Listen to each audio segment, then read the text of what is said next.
Dr. Qiqing Zhang was 3 seconds away from pressing delete when his hand froze over the mouse.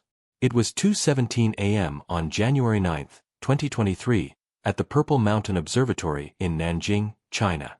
The control room was empty except for her, the hum of the servers, and those impossible numbers glowing on the screen. Absolute magnitude, 8.5. Orbit, hyperbolic, possibly interstellar.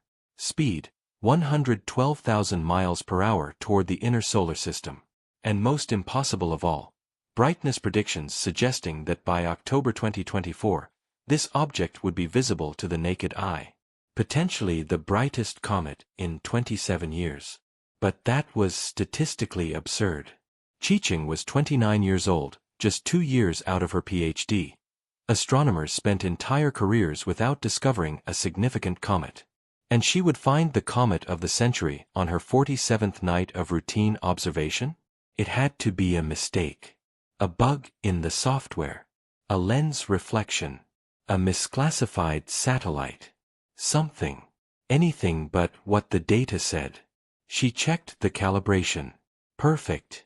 She checked the coordinates. Correct. She compared it with catalogs of known objects. Nothing matched. She ran the detection algorithm 3 times. Same result. Qiqing felt a familiar nausea, the same feeling she had when she defended her thesis and the examiner pointed out a flaw she hadn't seen. That public humiliation. 3 months redoing analyses. The devastating certainty that maybe she wasn't good enough for this. Her phone had 47 unread messages from her boyfriend Marcus in Boston. When are you coming home? I miss you. Are you okay? A long-distance relationship between 2 astronomers was complicated. Marcus had a position at Harvard-Smithsonian. She was in Nanjing temporarily. The plan was for her to get a position in the U.S. by the end of the year. But discoveries like this could change everything. Or destroy everything if she was wrong. Qiqing took a deep breath and picked up the phone. Not Marcus. Dr. Chen Wei, her supervisor, a 40-year veteran who had discovered 8 comets in his career. He would know. 3 rings. Zhang. It's 2 in the morning. I know. Sorry. But I found something. I need you to look at it before I do anything. Send coordinates. She sent the raw data. She heard Chen typing furiously on the other end. Heavy silence. Then, have you checked the calibration? 3 times. Catalogs. All we have access to. More silence. Much more. Qiqing counted the seconds. 27. Zhang, if this is real. Qin paused. Don't announce anything. Understand? Absolutely nothing. I need independent confirmation first. You know what happened to Takamizawa in 2019. Qiqing knew. Takamizawa, a Japanese astronomer, had announced the discovery of a spectacular comet. 3 days later, it turned out to be a mistake. The object was a known asteroid that had been miscategorized. His career never recovered. He became a cautionary tale about premature announcements. But if it's real, she began. If it's real, other observatories will find it in the next 48 hours and you'll lose credit for the discovery. If it's not real, you'll become the next Takamizawa. Qin sighed. Zhang, you're an excellent astronomer. But a discovery like this, statistically unlikely. Especially for someone so young. Do you understand my concern? She understood. She understood perfectly. Young. Female. Asian in a field still dominated by older Western men. Every mistake would be amplified. Every success questioned. What do I do? Keep observing. Collect more data. Tomorrow I'll discreetly contact 3 colleagues at other observatories.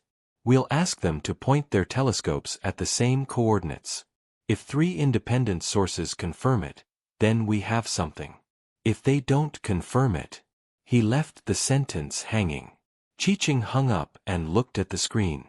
That tiny point of light captured by the CCD sensor. Traveling millions of kilometers through space. And perhaps, carrying her entire future. She had a choice. She could follow Chen's cautious protocol, wait for validation, protect her reputation. Or she could submit the discovery to the Minor Planet Center immediately, claim official credit, risk everything. But there was a third element that no one knew about yet. 3 weeks ago, she had received an email from Harvard-Smithsonian offering her a junior position. Response required by January 15, 6 days. Confirmed discovery of a significant comet would completely change her bargaining position. A junior position could become senior. Double salary. Established recognition. But a wrong discovery would mean the end of any offer. At 3:42 a.m., she made her decision. She opened the Minor Planet Center form. She filled in the coordinates, magnitude, orbital elements.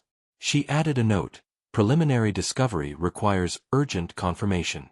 Her cursor hovered over submit. And then she saw something that made her stomach sink. The timestamp on the image file header. 2:03 a.m. But the system clock showed 2:17 a.m. when she first saw it. 14 minutes difference. Possible clock desynchronization. Or possible that someone else, at some other observatory, had already detected the object in the same time window, and she was about to submit a discovery that was not the first. Worst-case scenario, being second but thinking she was first. Looking desperate for credit. Chi-Ching closed the form without submitting it. She wrote an email to Chen: I found a time discrepancy. Awaiting your independent confirmation before any submission. But she knew that in the next 48 hours, every automated observatory in the Northern Hemisphere would be pointing at that region of the sky. And if the object was as real as the data suggested, others would find it. The race was beginning. And she had deliberately chosen not to run.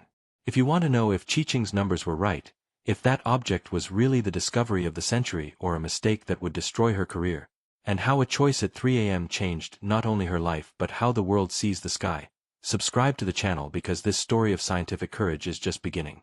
Chi-Ching didn't sleep. At 6 a.m., he was back at the telescope, collecting more data. Each image confirmed it. The object was there, moving exactly as orbital predictions indicated. It wasn't a mistake. It wasn't an artifact.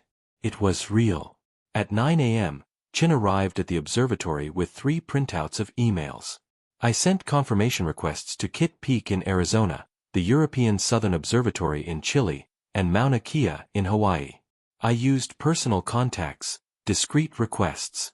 I didn't mention your name. Why not? Chen sat down, looking suddenly tired. Zhang, I need to tell you something. About Takamizawa. You said he announced a comet that didn't exist. Not exactly. Chen paused, choosing his words carefully. The comet existed. Takamizawa was correct. The problem was that an American astronomer, Harrison Webb of the Lowell Observatory, had detected the same object 36 hours earlier. But Webb was validating data before announcing it.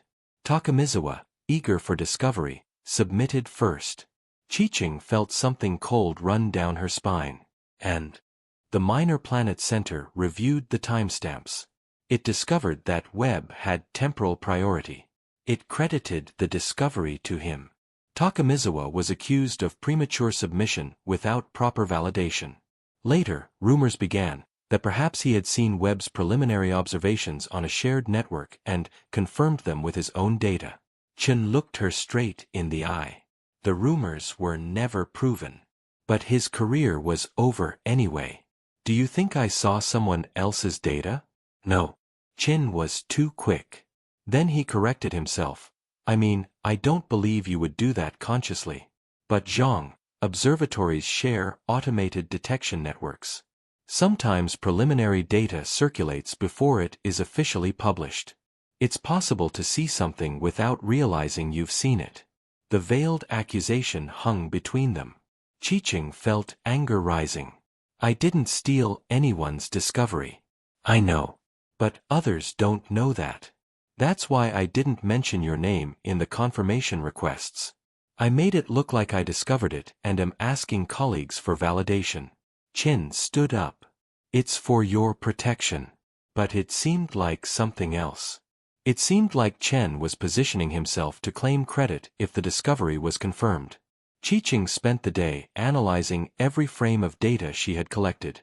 She checked network access logs. There was no evidence that she had accessed external data. The discovery was hers, clean, independent. At 2 p.m., the first confirmation email arrived. Dr. Sarah Mitchell, Kitt Peak Observatory, Arizona. Chen, we confirm object at coordinates provided. Apparent magnitude 18.2, movement consistent with your numbers. Preliminary orbital element suggests long-period comet. Impressive discovery. When submitting to MPC. 15 minutes later, a second email. Dr. Carlos Mendez, ESO Chile, confirmed. Object visible, orbital parameters match. You still have a keen eye, old friend. 2 out of 3. The probability of error was evaporating. It was real.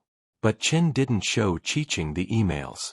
She only knew because she was monitoring the observatory's shared server. Technically a breach of protocol, but desperation justified the means.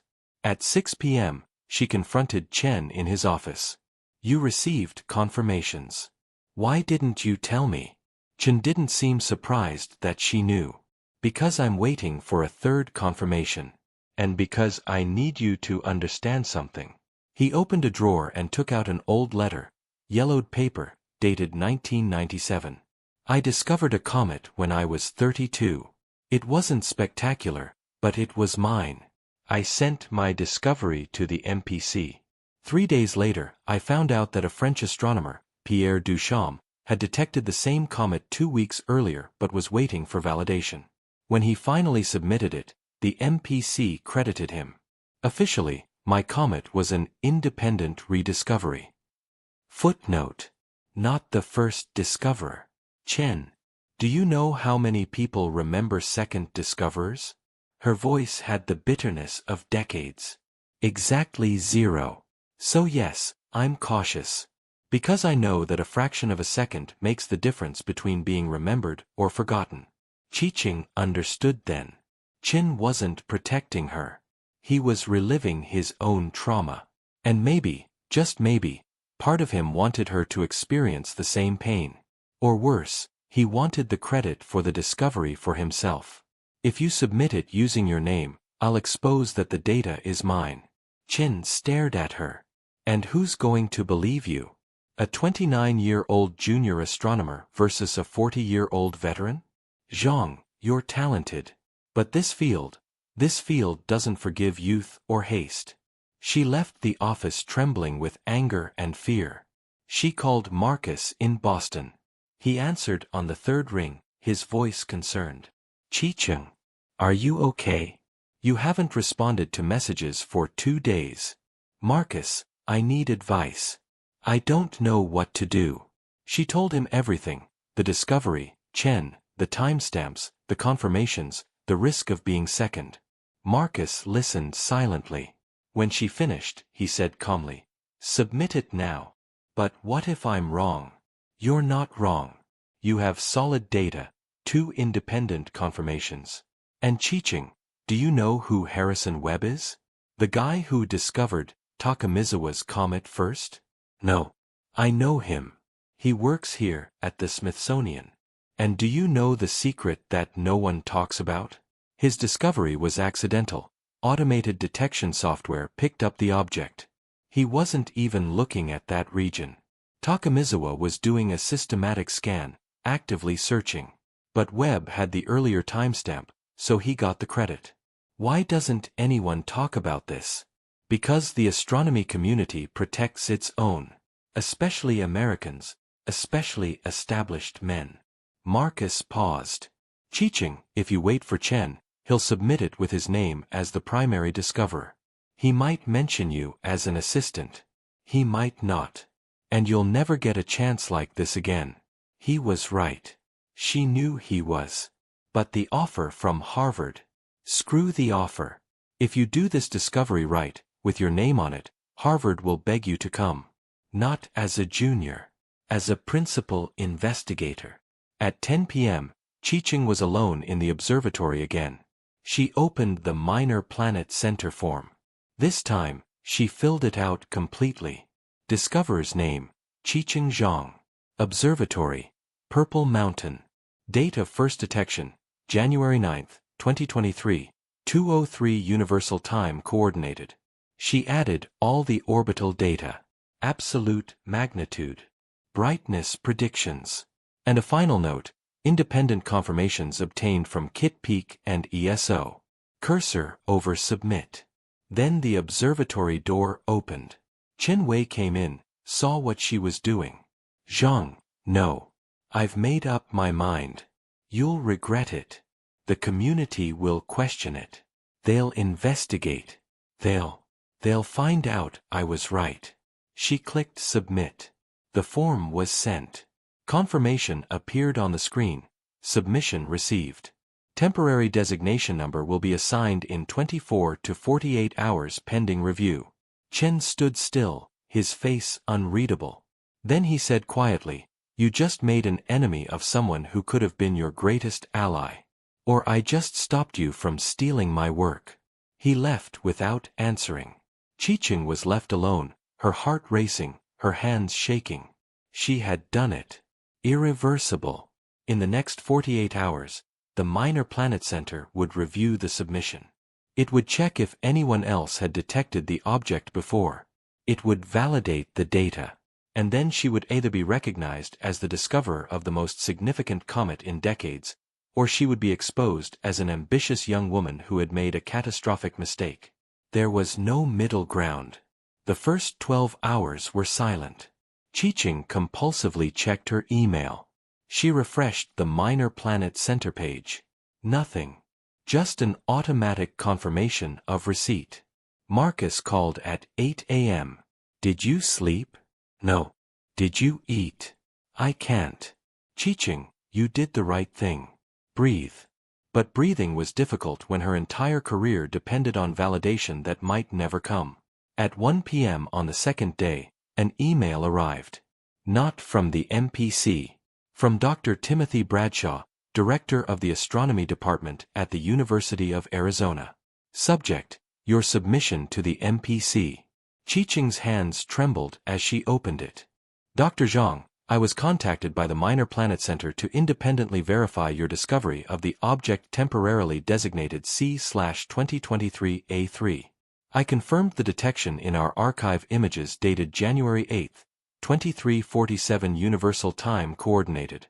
Important note, our images predate yours by approximately 2 hours and 16 minutes. Automated detection system identified object but awaited human review before formal submission. You may have detected it independently, but our temporal priority is documented. MPC is reviewing timestamps. Sincerely, T. Bradshaw. The ground disappeared beneath Chi-Ching. 2 hours and 16 minutes. The difference between being the first discoverer or the second. She obsessively checked the logs. Her first image, 2:03 Universal Time Coordinated on the 9th. Bradshaw claimed 2347 Universal Time Coordinated on the 8th. If true, he had priority. But something was wrong. Chi-Ching accessed the public database of astronomical observations. She searched for any uploads from Arizona that night. Nothing between 2300 hours and 1 o'clock Universal Time Coordinated. Their most recent upload was at 22:31 Universal Time Coordinated. Either Bradshaw was lying about the timestamp, or he had kept the data private until now, just when someone else's discovery forced his hand. She replied carefully, "Dr. Bradshaw, I appreciate the confirmation. Could you share the original image with complete fits metadata?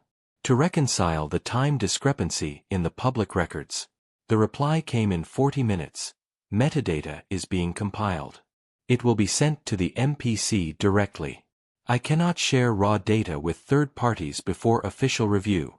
Translation, I won't show you because it might reveal something inconvenient. Chi-Ching called Marcus. Someone is claiming prior detection. Who? Timothy Bradshaw, Arizona. Pause. Bradshaw. Chi-Ching, he's complicated. He has a history of claiming discoveries in the gray zone. 3 years ago, there was controversy over an asteroid near Earth.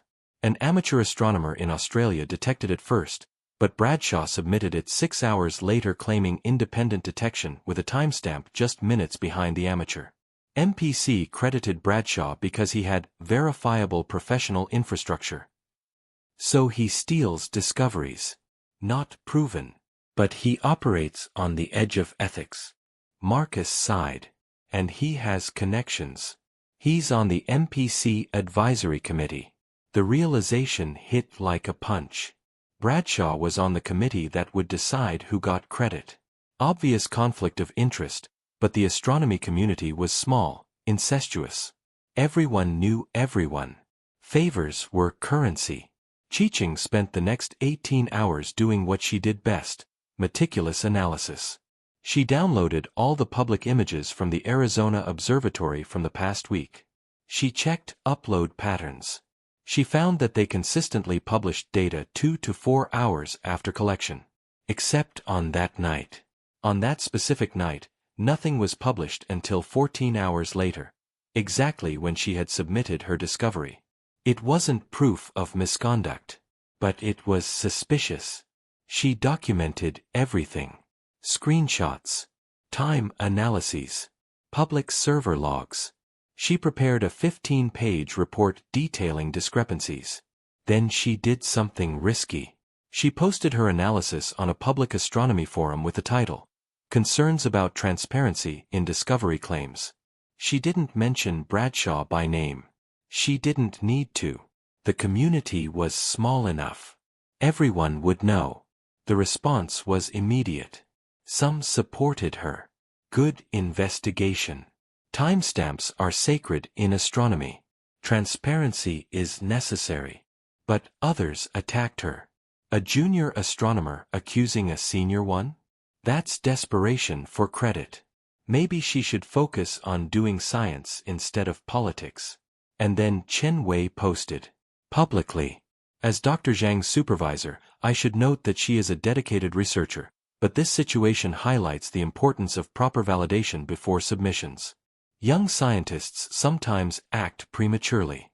A stab in the back. Public. Calculated."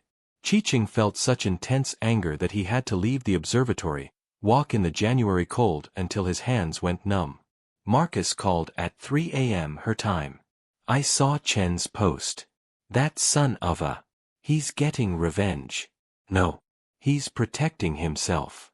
If your discovery is invalidated, he can say he warned you about rushing. If it's confirmed, he can say he trained you well." Marcus paused. "Cheeching, I need to tell you something. Remember that offer you got from Harvard?" "Yes." "They withdrew it. The email came today. They said the position was filled internally." Silence. Then Cheeching asked in a hollow voice, "Because of the controversy?" "Probably. Harvard doesn't want a scientist in the middle of a discovery dispute.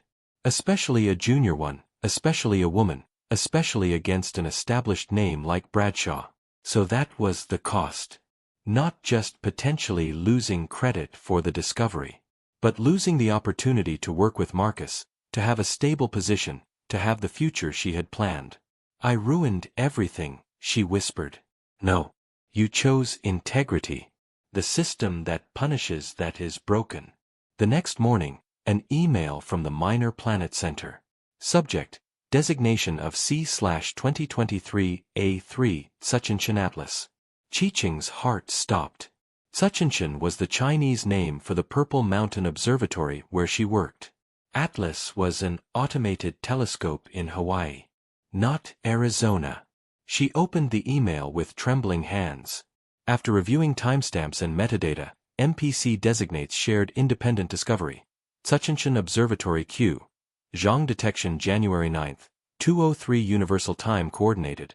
Atlas Telescope Automated System Detection January 9, 1:18 Universal Time Coordinated.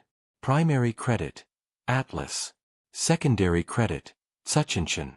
Note, claim by T. Bradshaw, University of Arizona, not confirmed by verifiable metadata. She read it 3 times. Atlas had detected it 45 minutes before her. An automated system, not a human astronomer. But it had detected it first. She was the second discoverer. And Bradshaw? Completely rejected. His metadata did not pass review. Possibly fabricated, although MPC was diplomatically vague. Cheeching should have felt defeated. She was second, not first. But she felt a strange satisfaction. Bradshaw had been exposed. She had maintained her integrity.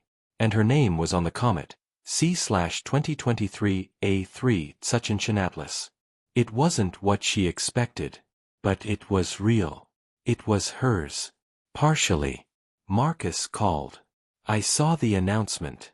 Are you okay? I don't know. I lost Harvard. I'm the second discoverer.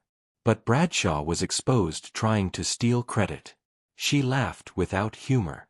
Is it a victory? It's survival. And Cheeching? There's more. What? Keep watching that comet. The brightness predictions you calculated. If they're correct, if it's really visible to the naked eye in October, it will be the most spectacular comet since Hale-Bopp in 1997. The whole world will know C/2023 A3. And they'll learn who discovered it. Second human discoverer still counts. Cheeching looked out the window at the darkening sky. Up there, 900 million kilometers away, a small icy comet was traveling toward the sun. Carrying her name. Carrying her calculations. Proving she was right. It wasn't the ending she had imagined. But it was the beginning of something bigger. 9 months dragged on like a decade. Cheeching returned to her routine of observations, but now every night was different. C/2023 A3 was not just a distant object. It was a silent witness to everything she had risked. In March, Chin transferred her to a less prestigious project. Departmental reorganization, he said. But the message was clear. Punishment for defiance. In May, she applied for 8 positions at observatories around the world. 7 rejected her. The 8th didn't even respond. The second discoverer didn't open doors like the first would have. Marcus flew to Nanjing in June. 3 days together were simultaneously perfect and agonizing, reminders of a future they had planned but was slipping away. I can look for a job in China, he offered. But they both knew that his opportunities at Harvard were unique. In July, Cheeching almost gave up. She was updating calculations of the comet's brightness when she noticed something. The numbers were even more spectacular than the original predictions. If she was right, C/2023 A3 would reach magnitude -3 in October. Brighter than any star except Sirius, visible even from cities with light pollution. But publishing such extreme predictions was risky. If she was wrong, she would be ridiculed. The astronomer who thought she had discovered the comet of the century. She published it anyway. An 8-page paper in Astronomy and Astrophysics predicted peak brightness of C/2023 A3, exceptional visibility event. Co-author, Marcus Chin, yes, same last name as her supervisor, but no relation, ironically. Reviewers were skeptical. Predictions seem overly optimistic. We suggest more cautious language. But they published it. The astronomical community reacted with a mixture of interest and disdain. Some praised her meticulous analysis. Others whispered that she was desperately trying to regain relevance. Bradshaw published a scathing response. Comet brightness predictions are notoriously inaccurate. Extraordinary claims require extraordinary evidence. September arrived. C/2023 A3 was now visible in amateur telescopes. Magnitude 7. Approaching the Sun at 150,000 kilometers per hour. And behaving exactly as Cheeching had predicted. On September 27, the first email arrived from an amateur astronomer in Australia. Dr. Zhang, I can see the comet with binoculars. Approximate magnitude 4.5. Your predictions are being confirmed. Then Chile. Then South Africa. each report confirming the brightness trajectory she had calculated. On October 12, the comet reached perihelion, its closest point to the Sun. Chi-Ching was at the observatory with a special solar telescope. She saw C/2023 A3 pass by, its tail stretching for millions of kilometers, shining with surreal intensity. Magnitude -2.8. Almost exactly what she had predicted. And then it began. Photos from ordinary people around the world. Not astronomers. Not scientists. Just people looking up at the sky at dusk and seeing a bright streak of light. Social media posts exploded. Are you seeing this? What is that thing in the sky? Brightest comet in decades. The media picked up the story. CNN, BBC, Al Jazeera. Not just the science sections. Front page headlines. Comet of the century, visible to the naked eye. And in every article credit, C/2023 A3 Tsuchinshan Atlas, discovered by an automated system and independently by Dr. Chi-Ching Zhang of the Purple Mountain Observatory. Chi-Ching's phone rang incessantly. Interview requests. NPR, New York Times, Nature. She accepted them all. And in every interview, she told the whole story. Discovery at 2 a.m., decision to submit, being second but certain about predictions. On October 15, email from Harvard-Smithsonian. Not a junior position offer. An offer for a senior researcher position. We have reconsidered your application in light of your extraordinary contributions to the characterization of C/2023 A3. We would like to discuss. But before she could respond, something unexpected happened. Chen Wei published an article in a Chinese journal. Title: Discovery and Initial Characterization of C/2023 A3. A Perspective from Purple Mountain Observatory. First author, Chen Wei. Second author, Chi-Ching Zhang. He was trying to claim primary credit for the discovery and analysis. Rewriting history where he was the main discoverer and she was a talented assistant.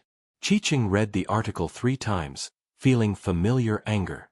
But this time, it was different. This time, she had something Chen would never have, public recognition from millions. She wrote a response. Not in an obscure academic journal. On Twitter, where she now had 180,000 followers. A simple post. I discovered C/2023 A3 alone at 2:03 Universal Time coordinated on January 9, 2023. I calculated brightness predictions alone. I risked my career by submitting against my supervisor's advice. The whole world saw the comet because I was right. I refused to be reduced to a footnote in someone else's story. The post went viral. 40,000 retweets in 6 hours. The astronomical community was divided. Some supported Chen, academic hierarchy must be respected. But the majority supported Chi-Ching. And then something extraordinary happened. Bradshaw, Timothy Bradshaw, who had tried to steal the discovery, posted publicly. As someone who has made mistakes in the past, I recognize Dr. Zhang's courage.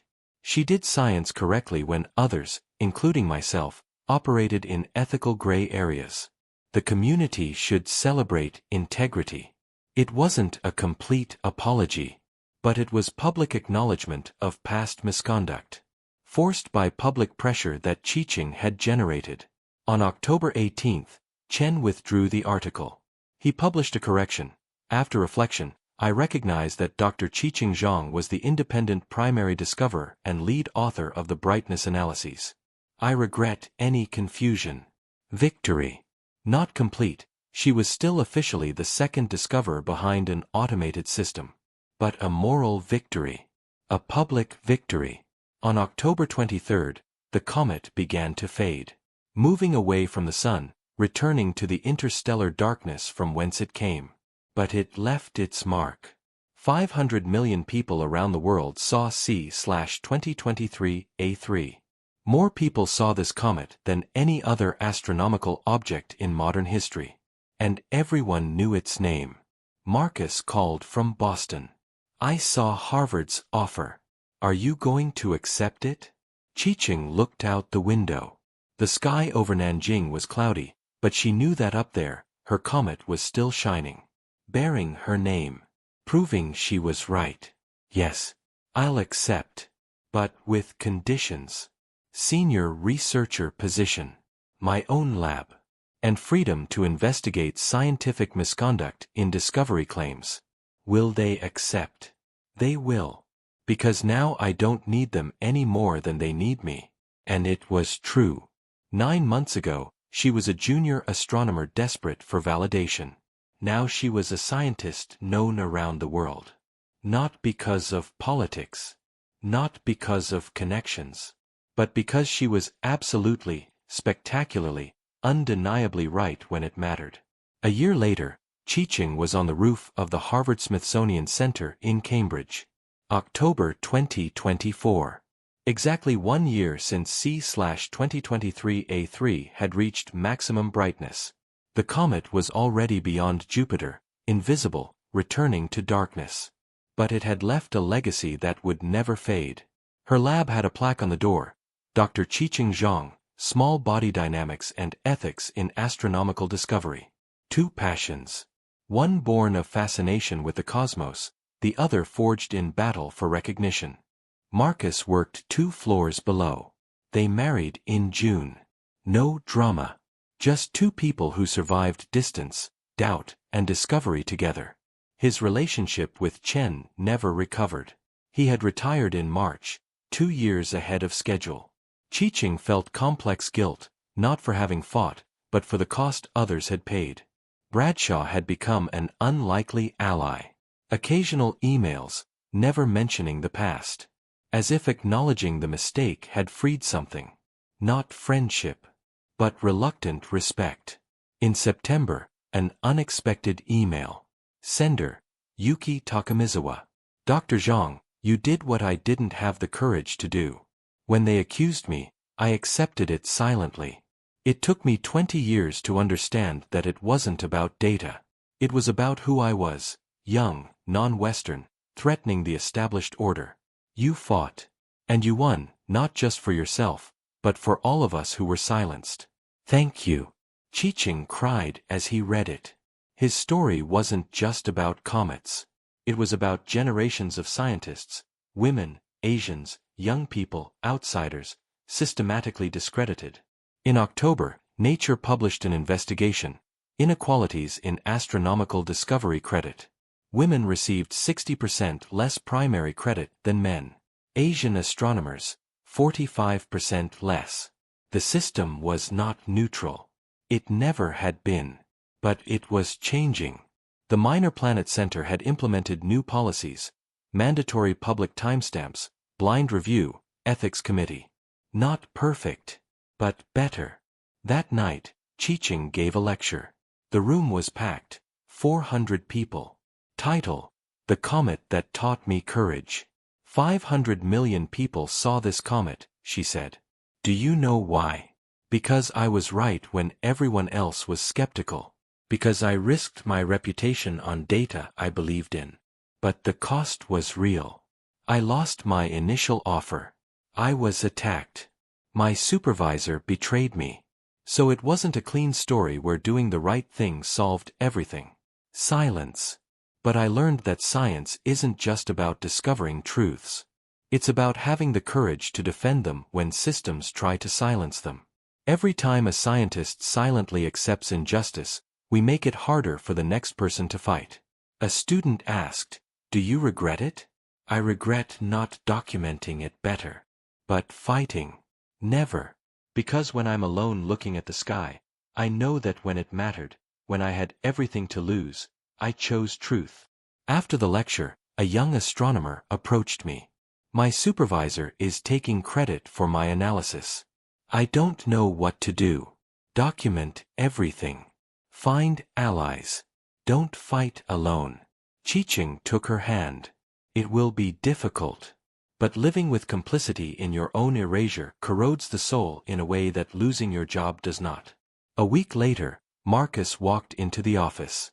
That student had followed his advice. She documented it. She went to the ombudsman. Her supervisor was removed. She is now receiving credit. Qiqing felt warmth in his chest. Small victories. Not so small. You are changing culture. One person at a time. That night on the roof, Qiqing said, sometimes I think C/2023A3 chose me.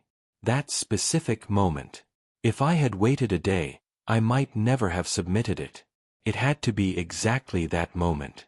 Destiny. No. Preparation, meeting, opportunity. And the courage to act. She looked at him. How many discoveries were lost because scientists didn't have the courage? How many truths buried because it was easier to stay quiet?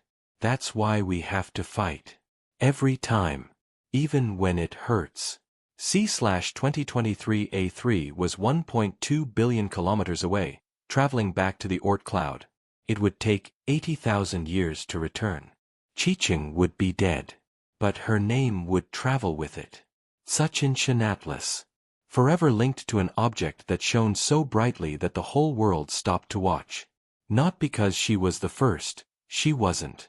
Not because the system was fair, it wasn't. But because when the time came to choose between convenience and courage, between silence and struggle, she chose right. And that was the only legacy that really mattered. Because science advances not only through telescopes and equations, but through people willing to defend the truth even when the truth puts them in danger. If this story has made you think differently about courage, about the cost of integrity, about how individual choices change entire systems, subscribe to the channel. Because we will all face moments where we need to choose between safety and truth. And stories like Qiqing's can remind us that while doing the right thing has a cost, living with commitment costs the soul.